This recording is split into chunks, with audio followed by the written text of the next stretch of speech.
कोल्हापुरातील town hall परिसरात ST bus निवारा शेड नसल्यामुळे प्रवाशांना ऊन वारा पाऊस झेलत उभं राहावं लागतंय।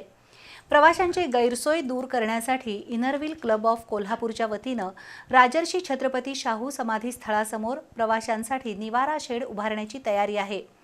महापालिकेनं त्याला परवानगी द्यावी अशी मागणी महापौर रूपाराणी निकम यांच्याकडे शिष्टमंडळानं केली आहे। मुंबई उच्च न्यायालयाचं सर्किट बेंच कोल्हापुरातील सीपीआर समोर सुरू झाल्यानं टाउन हॉलच्या मागील बस थांबा सोन्या मारुती चौकात हलवण्यात आला। पण इथं निवारा शेड नसल्यानं प्रवाशांना ऊन वारा पाऊस झेलत बसची वाट पाहत थांबावं लागतं। हा बस थांबा पूर्वीच्या ठिकाणी सुरू करण्याच्या दृष्टीनं जिल्हा पोलीस प्रमुख योगेश कुमार गुप्ता यांनी अनुमती दिली आहे। तर एसटी प्रवाशांसाठी निवारा शेड उभारण्याची तयारी इनरव्हील क्लब ऑफ कोल्हापूरनं दर्शवली आहे।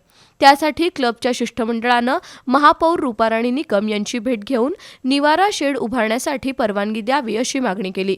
पोलीस प्रशासनानं दिलेल्या मार्गदर्शक तत्वानुसार प्रवासी शेड उभारण्याची ग्वाही क्लबच्या अध्यक्षा रुक्मिणी हेगिष्टे यांनी दिली। त्याबाबत लवकरच निर्णय घेऊ असं आश्वासन महापौर निकम यांनी दिलं। यावेळी दीपा जाधव, रुपाली बाड उपस्थित होत्या।